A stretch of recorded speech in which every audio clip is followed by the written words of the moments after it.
La capsule du jour. Bienvenue dans ce petit moment court et essentiel qui a pour but d'ouvrir une réflexion, un nouveau point de vue, peut-être éveiller une part de conscience et vous accompagner sur votre chemin de découverte de vous-même. Aujourd'hui, nous allons regarder ces parts blessées qui s'expriment derrière notre ego.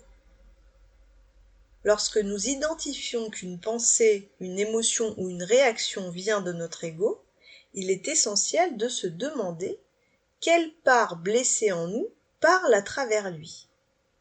L'ego se construit au fil du temps, en réaction à ce que nous avons eu l'impression de subir dans notre passé. À chaque blessure émotionnelle, c'est comme si une part de nous se détachait, un peu comme un hologramme figé dans le temps et bloqué dans cette scène douloureuse. Et tant que cette part de nous n'a pas été reconnue et apaisée, elle continue d'agir inconsciemment dans notre présent.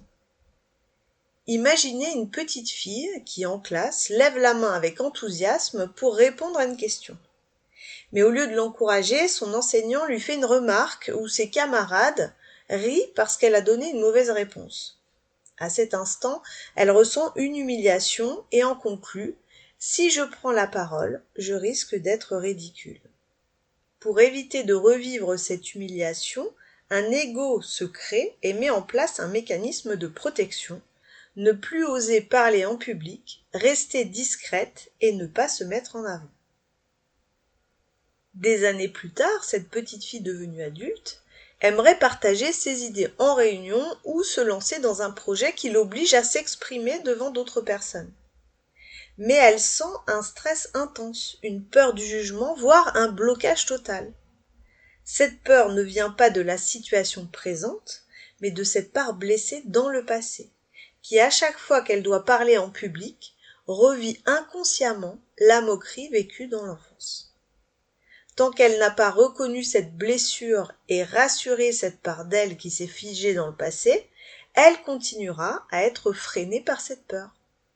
C'est une des causes pour lesquelles nous avons parfois l'impression de revivre sans cesse les mêmes schémas, d'avoir les mêmes réactions disproportionnées face à certaines situations ou de ressasser encore et encore des événements du passé.